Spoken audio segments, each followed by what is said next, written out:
At right before this broadcast, I'd like to send out my love to the whole Villanueva family. Nag-heart to heart kami ni Brother Joel and na talagang inoffer sa kanya, hindi ka makukulong, kumampi ka lang sa administrasyon. Isa-isa lumalabas na yung totoo na yun, sila pala ang nagpapasok sa NBI, sila Senate President Soto. Okay, magandang hapon po sa ating lahat. At heto po, no, magre-react po tayo dito kay Senator Alan Peter Cayetano at itong si dating spokesperson Attorney Harry Roque sa message nila sa Araw ng Kalayaan. At muli na namang binanata ni Attorney Harry Roque itong Marcos administration. Okay? Yan ang ating pakikinggan at magre-react tayo dyan.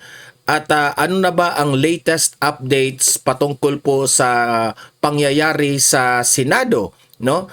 In the opinion of Senator Alan Peter Cayetano, okay? Pakikinggan natin 'yan.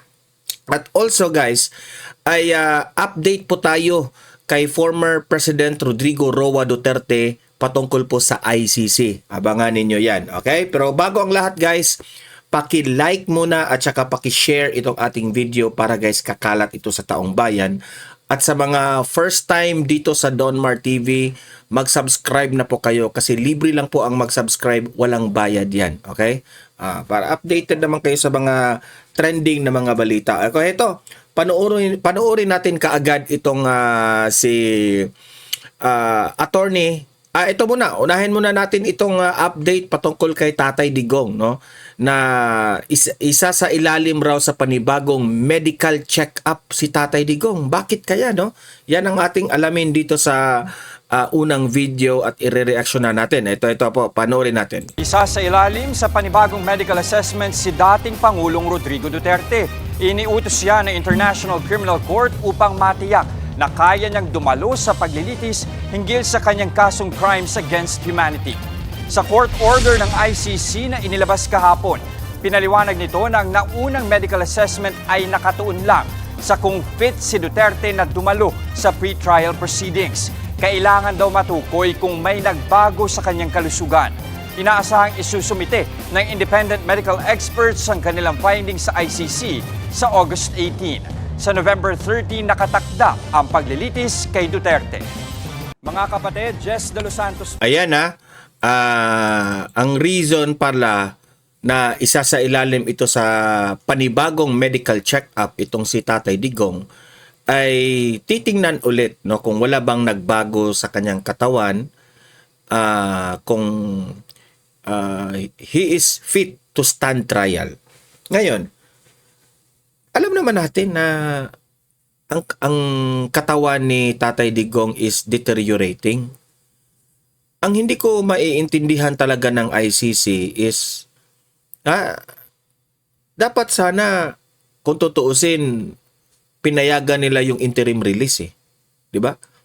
Kasi ako duda ako diyan, the only reason na pabalik-balik yung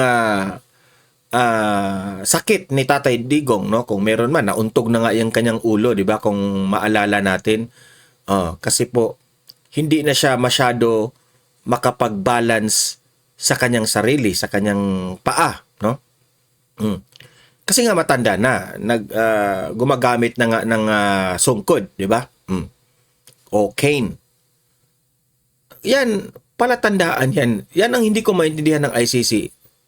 Sa ganyang kalagayan ni Tatay Digong, hindi pa ba kayo naaalarma dyan? Di ba? And remember, he is still innocent. Hindi pa siya proven guilty. Di ba? Bakit hindi nyo pinayagan yung interim release niya dati? Di ba? Because that is very unfair on the part of Tatay Digong. What if napatunayan na inosente siya? Inosente naman talaga siya. Kahit sinong Pilipino dito sa Pilipinas, majority of the Filipino people, I think not all, kasi meron pa rin mga naniniwala sa mga kalaban ni Tatay Digong, no? Especially yung mga pamilyang mga jadik dyan. 'Di ba? So, unfair na hindi pa siya proven guilty pero ginanyan na siya, kinukulong na siya. So, yung pag-file ng interim release nung panahon ni Attorney Kaufman, I think that is really the best thing na dapat sanang inaprubahan nila. Pero hindi. Kaya nga nagdududa tayo sa ICC na plus lumabas pa itong 18 ex-Marines na sinabi na merong mga taga-ICC na pumunta sa Pilipinas na binabayaran ng mga government official sa Pilipinas. Yan ang claim ng mga 18 ex-Marines ha. Mas lalo tayong na nagdududa sa ICC na hindi sila patas dito sa usapin sa issue ni Tatay Digong. Di ba? Ngayon naman, mag-check up na naman sila kay Tatay Digong. Ay, alam naman natin, kung i-check up nyo yan. Hindi talaga yan. Ako nagdududa na nga ako for compliance na lang ito eh. Yung medical check-up ni Tatay Digong. Alam nila na si Tatay Digong is not fit to stand trial, pero pinipilit pa rin nila na gagamutin namin ito para maka-stand trial si Tatay Digong. Kawawa nga eh. No? At to make this long story o long issue short, wala naman na tayong ibang pagbibintangan dito kundi si Bangag BBM. Siya naman talaga lahat ng kagagawan dito. Kaya nga ako, sabi ko, lahat ng mga hinanaing ngayon ng taong bayan, especially yung mga supporters ni Tatay Digong, masusolve ito lahat pagdating ng panahon na presidente na si VP Sara. Yun lang ang aking dyan. Yung tungkol sa flood control na problema ng Pilipinas. Si VP, ngayon, hawak lahat ng administrasyon itong ahensya ng gobyerno natin. Pati nga itong Senado, gusto na nilang hawakan. Hindi nila totally hawakan itong Senado kasi meron dyan mga senador na may prinsipyo rin. Ang House of Representatives, given na yan eh. Lahat doon, lahat doon ng pera eh. Mabayaran lang ng pera. Wala mga bayag yung mga House of Representatives eh. Most if not all, okay? Pero ngayon, hintay na lang tayo sa 2028. Yung panawagan nila kay VP Sara na mag-people power na si VP Sara ang manguna. Nare-realize ko rin. Gusto ko sanang mag-people power, no? Pero sana naman ang taong bayan ang kikilos. Hindi si VP Sara ang mang-iinganyo kasi hindi po maganda sa mata ng taong bayan at sa mata ng mga kalaban ni VP Sara na si VP Sara yung mangunguna na isusulong natin ang kasi alam ko naman yung purpose nila eh. Gusto nila si VP Sara yung mananawagan para talaga maiinganyo yung taong bayan na lumabas talaga, no? Kasi yung iba ayaw pang lumabas eh para mag-people power kasi wala pang kilo si VP Sara. Pero knowing that it will be a desperate move kay VP Sara kasi after the people power, kung magtagumpay ang people power, si VP Sara man ang makabenefit. So hindi siya maganda. Tingnan. Di ba? Dapat sana taong bayan ang kumilos. Paano yan? Hawak ni BBM yung kapulisan, NBI, ang kasundaluhan. Hawak niya lahat. Noong panahon ni Erap Estrada, nag-give up yung ibang mga ahensya ng gobyerno. Like for example, si Tariela. Halik yan sa puwet ni BBM. So hindi talaga yan kahit alam ni Tariela, no? Meron pang iba diyan, ang dami pa, no? Mga So depende na lang yan, no? Sa ngayon talaga ang kalaban ng ahensya ang kalaban ng gobyerno, taong bayan talaga. Ang taong bayan ayaw na kay BBM eh. Magprangkahan na tayo ha. Ito, panoorin natin itong banat ni Attorney Harry Roque sa kalayaan. At meron ba talagang kalayaan ngayon sa Pilipinas? Yan ang tanong. Ito po, panoorin natin. Play. Maligayang araw ng kalayaan, Pilipinas. Ngayong araw po, pinagdiriwang po natin ang ating 128th year of being the first republic and independent state sa buong Asya. Ngayong araw po, sa balkonahin ng kanyang tahanan, winagayway po ni Presidente Aguinaldo ang watawat ng Pilipinas para po ideklara na tayo po ay isang republika ng Pilipinas. Bagamat tayo po ay talagang naunang republika sa buong Asya, nakalulungkot po ngayon ang estado ng ating demokrasya sa Pilipinas. Numero 1, tayo lang po ang bansa na naging kauna-unang malayang bansa na pinamumunuan ngayon po ng isang adik. Hindi na po magkakailayan. Hindi po natin inaasahan na aamin ang Pangulo na siya ay adik, pero ito naman ho ay pinatunayan na. Hindi lang po ng pulboronic video na nakita nating lahat, kung hindi ng sariling panganay na kapatid ng ating presidente na isang senadora, si Amy Marcos. Bukod pa po rito, tayo po ngayon ay usap-usapan sa buong daigdig bilang nangunguna pagdating sa korupsyon. Ibang klase po ang korupsyon na bumabalot sa ating bansa dahil di gaya ng korupsyon sa ibang lugar ng mga mundo, ang korupsyon sa Pilipinas po nagdusa ng kamatayan sa napakadaming mga mahihirap na ating mga kababayan dahil ang kanilang kinurakot po ay pondo na nakalaan sana para sa mga flood control projects para po maibsan ang kahirapan o maiwasan ang pagkamatay ng napakarami nating mga kababayan. Tama. Bukod pa po rito, tayo po ngayon nagdidiwang ng Araw ng Kalayaan. Samantalang ang ating Pangulong Bangag, talaga naman pong pilit tayong binibitbit at tinutulak sa kuko ng digmaan sa paggamit ng ating teritoryo sa mga dayuhan para sa gera na wala naman po tayong kinalaman. Totoo po, si Noynoy Aquino ang nagpayag o pumayag na magkaroon muli ng mga kasundaluhan at mga equipment ang mga Amerikano sa mga base militar ng Pilipinas. Pero ito pong si Ferdinand Marcos Jr. ang nagparami ng mga base militar na po pwedeng magamit ng mga Amerikano, lalong-lalo na ang mga base militar na malapit sa Taiwan, na siguradong gagamitin ng mga Amerikano pag nagkaroon ng putukan ng gera tungkol po sa Taiwan.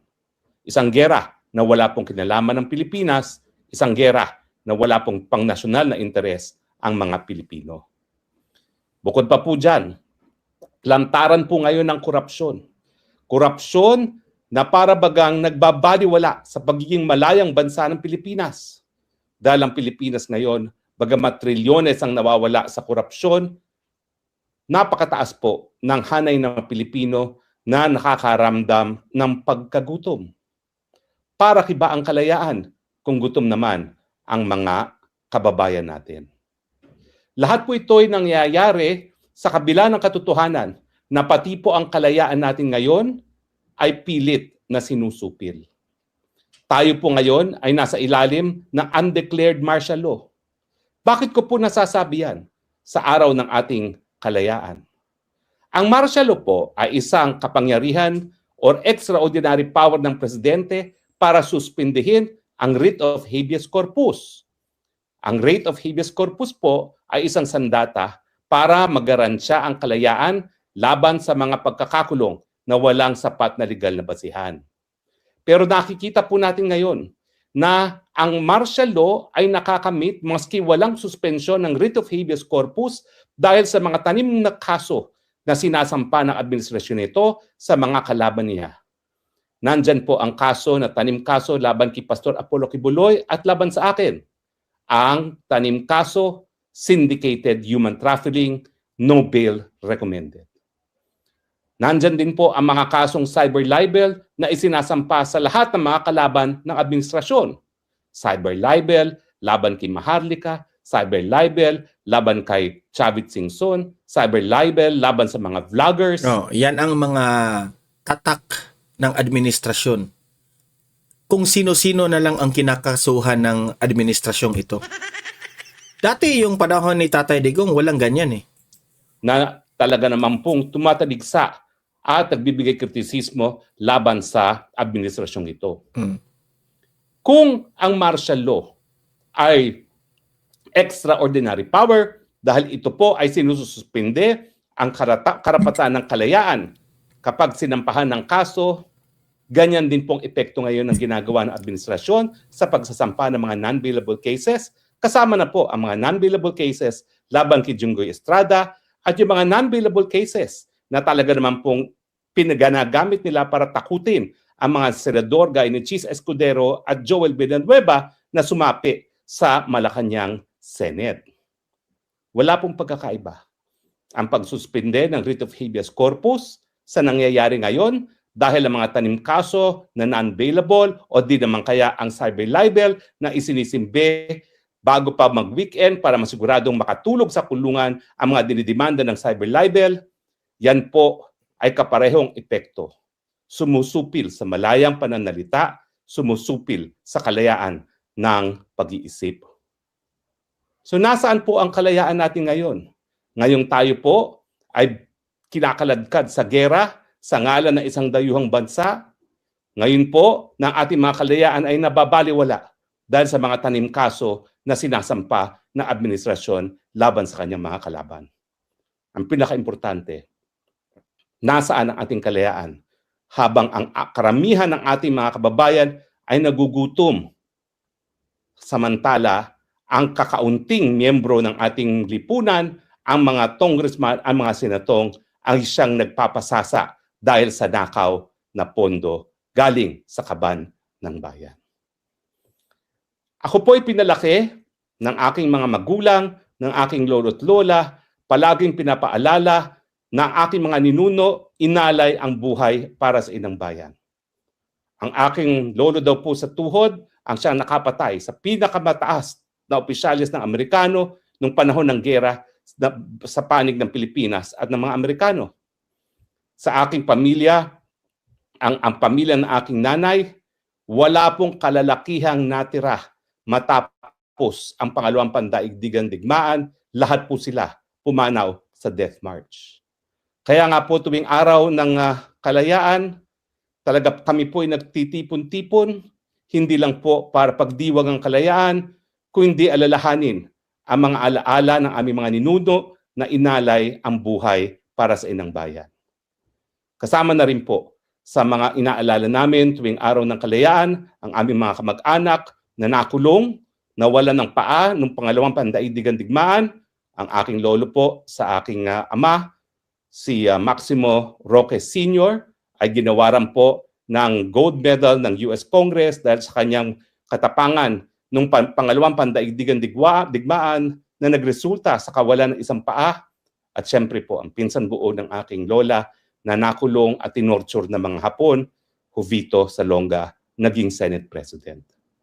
Siguro po sa mga kabataan, dapat po nating alalahanin ang sakripisyo ng ating mga ninuno para makamit ang ating kalayaan ngayon. Pero dapat nating paalalahanin ang ating mga sarili na kung hindi natin paninindigan ang kalayaan, tuluyan na mawawala muli ang ating kalayaan dahil sa mga leaders na di hamak na kurakot, na di hamak na nagpapaalipid sa mga dayuhan, na di hamak na mga drug addicts. Sana po, itong araw ng kalayaan ay magbigay leksyon sa lahat ng ating kabataan na ang kalayaan, hindi po yan binibigay na libre. Ang kalayaan, ipinaglalaban po yan. At minsan, ang kabayaran, walang iba kung hindi ang ating mga buhay. Diyan lang po ang tanging paraan para po mapangalagaan ang ating kalayaan, ang ating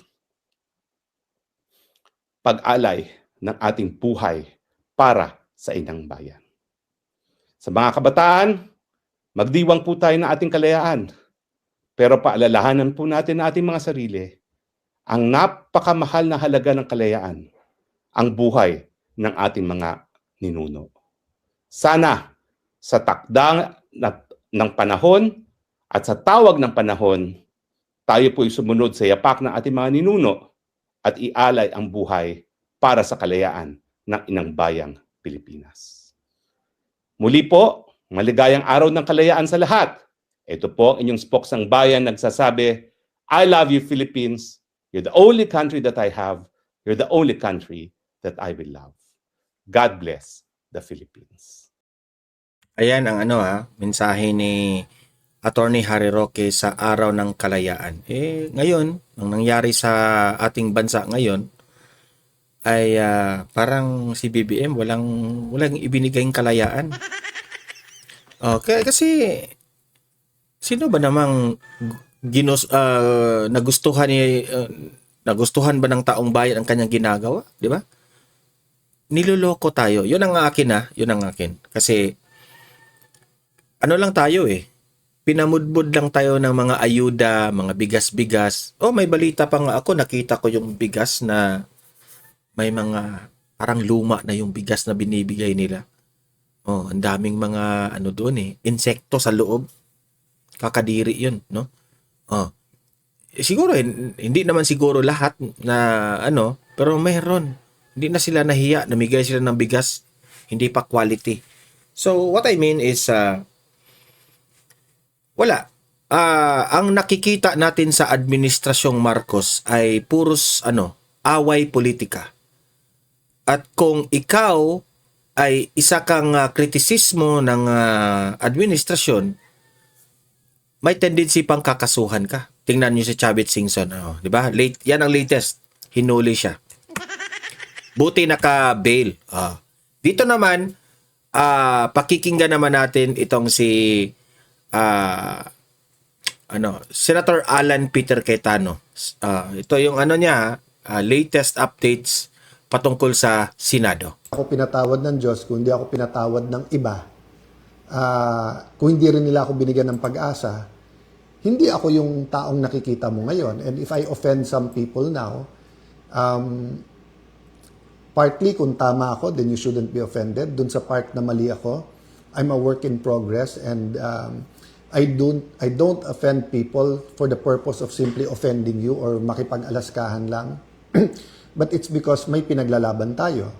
So going back sa may pinaglalaban, we're fighting for something. So now, we're fighting for truth, na lumabas yung buong katotohanan, maging sa impeachment yan, maging sa Blue Ribbon Committee, maging sa leadership sa Senate.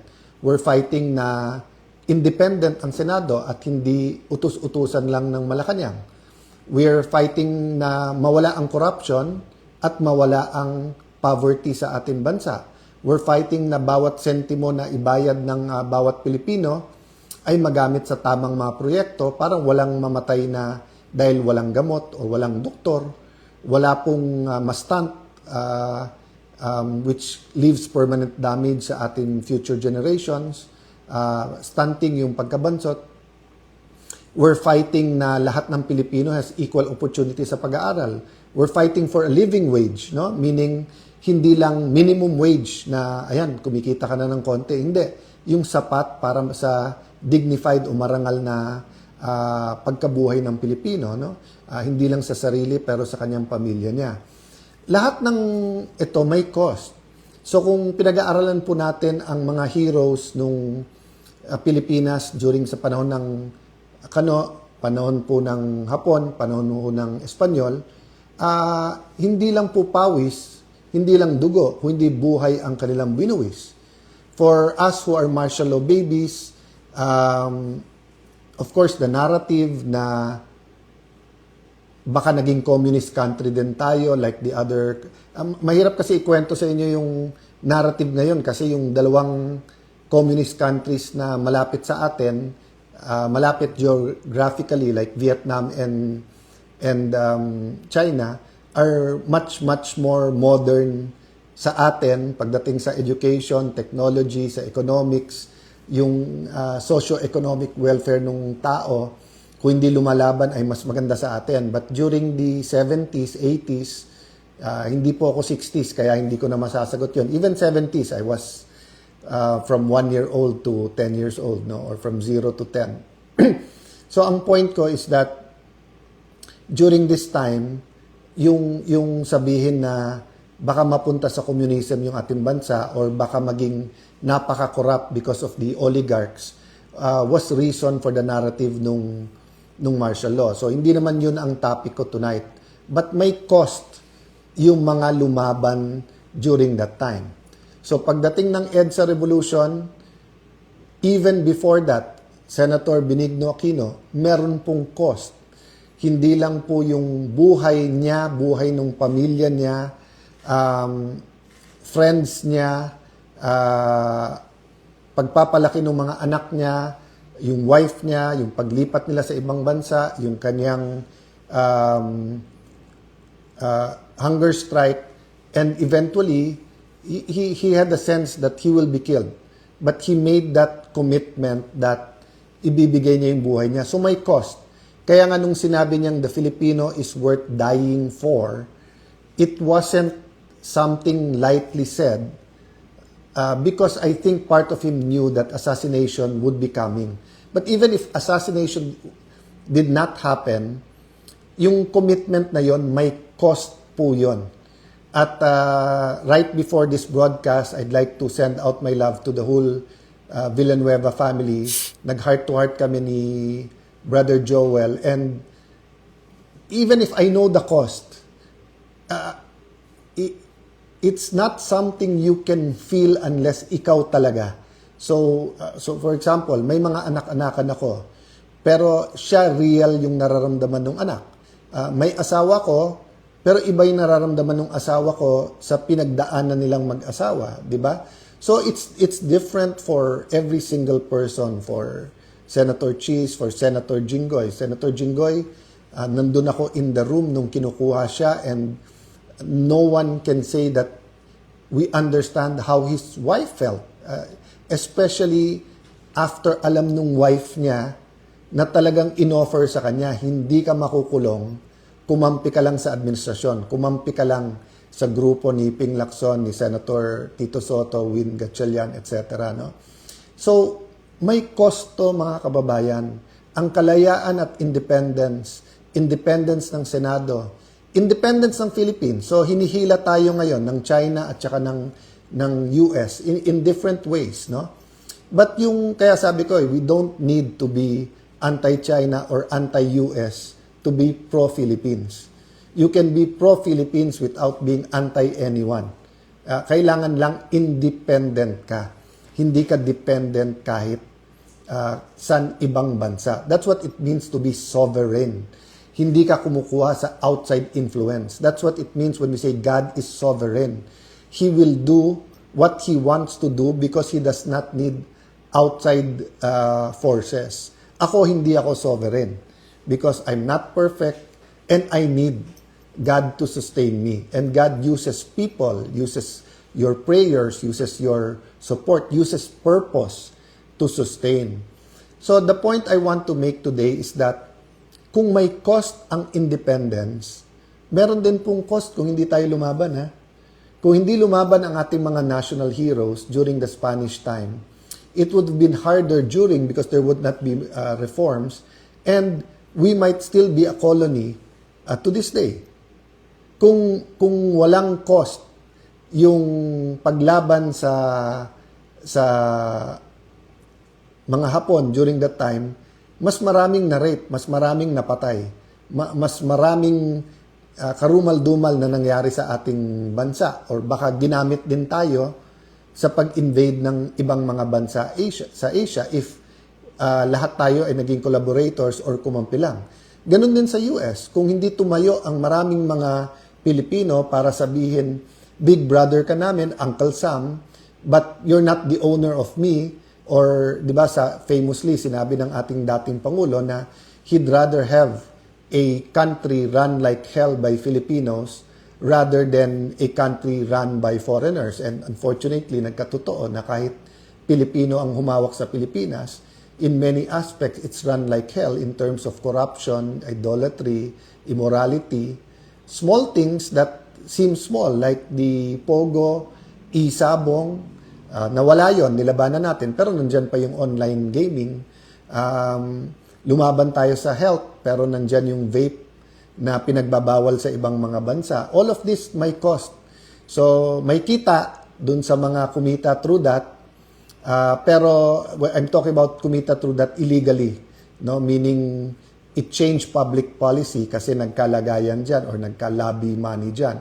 So, lahat ng bagay po may cost. So, pinag-uusapan nga namin ni Joel na parang kung alam lang nung lahat, yung mga nagsasabing you just want power, no? Konting katahimikan lang sa buhay ng grupo namin ngayon is paradise already, di ba? Yung di ba, pag halimbawa, pagka araw-araw sa restaurant ka kumakain, parang sa pinakamahal na restaurant ang paradise sa'yo. Pero kung araw-araw nandun ka sa noodles lang or kanin, nung time namin hindi noodles ang symbol nung kahirapan talaga, kung hindi yung kanin lang at asin, di ba? Yung wala nang ulam halos, no? Makakain lang ng konting kanin, pero kahit ngayon mahal ang bigas. Yung makapag-Jollibee, maka-McDo, yung may fried chicken or yung nga iba yung parang yung kanin mabuhusan lang ng ginisang munggo sa ibabaw, sobrang luxury na yon, di ba? So alam nyo, sa pinagdadaanan sa maraming lumalaban ngayon, not only for Senate independence, but para lumabas ang totoo sa flood control, lumalaban sa administrasyon, paradise na po yung konting katahimikan, no? But the question is the cost worth it? Nabanggit ko na po kanina yung sinabi ni Senator Benigno Aquino that the Filipino is worth fighting for. So that's why now and then po, wag ma-offend yung iba. Gamitin ko talaga yung laban kasi we have to continue fighting. Laban lang po. It's worth the fight. We have to continue fighting, no? Once, you know, we're a product of hope. Kailangan ng pag-asa. Ang lahat kailangan ng pag-asa. It's the end pag wala ka ng pag-asa. And to many, during the 70s, 80s, yung senyas ng kalanganan, ibig sabihin may lumalaban pa. So, even yung daily na laban namin sa Senate na parang isa-isa lumalabas na yung totoo, na yun, sila pala ang nagpapasok sa NBI, sila Senate President Soto, coordinated pala yun. Yung Wednesday, May 13 na sinisisi sa amin ay yung pala ay alam din nila nung iba na nandyan sa labas, armado, tapos imbestigahan, wag imbestigahan, na hanggang ngayon hindi inimbestigahan. And then yung walkout na parang tama sila, wag palitan yung rule na walang one-day notice. Ngayon, nakita nyo, binasura na yung rules, binabasura yung constitution, pinalitan yung rule kung sino magpre-preside sa impeachment. Tapos,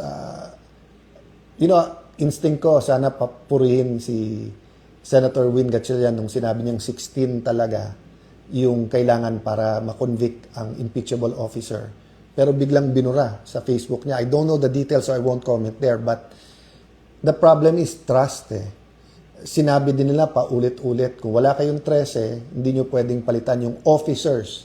Hindi lang yung Senate President. The officers are the head of OSAA, the Senate Secretary, Senate President Pro Tempore, which is Senator Loren Legarda, and the Senate President. Pero gumawa sila ng formula na pwede na ang 12 So, yung modern day version ng pinaglalaban during the Spanish-Japanese time, American times na lies.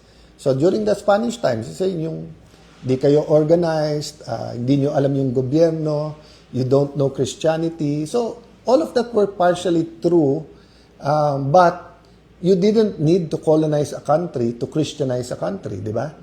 So, yan, very clear yan. You didn't need to make people slaves, whether it's the African Americans or the kind of slavery they had in Asian countries. You didn't have to have slaves to say na it's in the name of Christianity or the name of good governance, di ba? So, yun yung modern version ngayon na 12 is 13. You need 13, but you can justify because you need the Senate and you need to cover up the flood control scam, di ba? So, my point is there is the trust. Ang trust, basta't nandyan, you can work kahit na enemy mo. Pero pag nawala yung trust, so once na paulit-ulit yung mga mananakop sasabihin, we'll give you your freedom, we'll give you your freedom, nakita mong binobola ka rin, di ba? So, ganun din, nung February, nung sinabi nila na wala kayong kaso kapag hindi nyo nilagay si Loren Legarda as Senate President. Naniwala yung marami namin kasama. But then, nabuko nila, gagamitin na naman to sa impeachment. Paulit-ulit sinasabi sa amin na ang impeachment, impartial. Pero yung definition pala nila impartial, kailangan i-convict ang Vice President. So, nung lumaban at sinabing, wag lang si Lorem, nung ako na nilagay, ayan na naman. Pagka umalis kayo kay Alan, wala na kayong kaso. Pag nandiyan kayo kay Alan, kakasuhan kayo. 'Di ba? That's why nga iba po yung reaction ng pamilya ni Senator Jinggoy because alam nila yung totoo. Talagang na-witness din po nila yung mga tumatawag at mga nagsasabi at mga naggagaranti. So may cost po. If we don't do anything now, the cost will not fall on me immediately. It will eventually, 'di ba, yung may individual akong pananagutan, pamilya ko, bayan ko, syudad ko, community. But it's really the next generation. So in the same manner na lumaban ng EDSA 1, EDSA 2, lumaban sa Napoles sa napakaraming scandal is because we wanted it to end.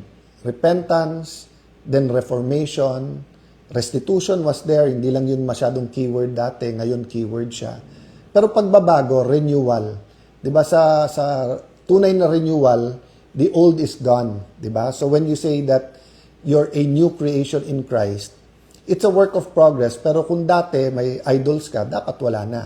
Kung dati immoral ka, dapat nawawala yung immorality. Kung dati nagnanakaw ka, hindi ka na dapat nagnanakaw. So that's the problem.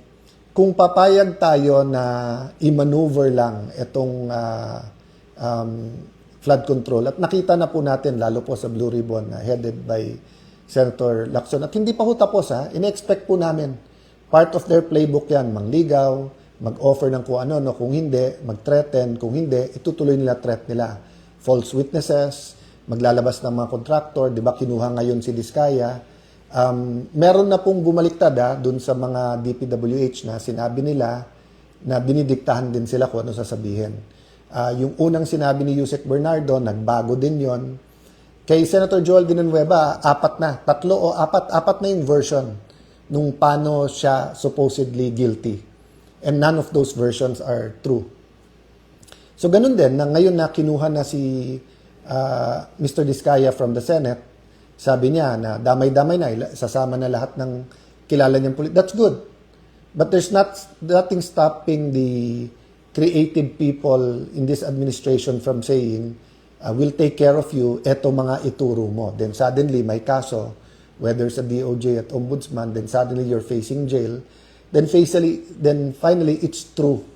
That's why pinilit nilang makulong si Jinggoy kasi sabi niya, nawawalan na ng takot yung iba, lumalaban na.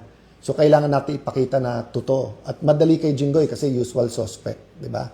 So, wala nang maniniwala sa tingin nila na Jinggoy sacrificed because ayaw umiwalay sa grupo. But siya na nagsabi, he has evidence in the right time.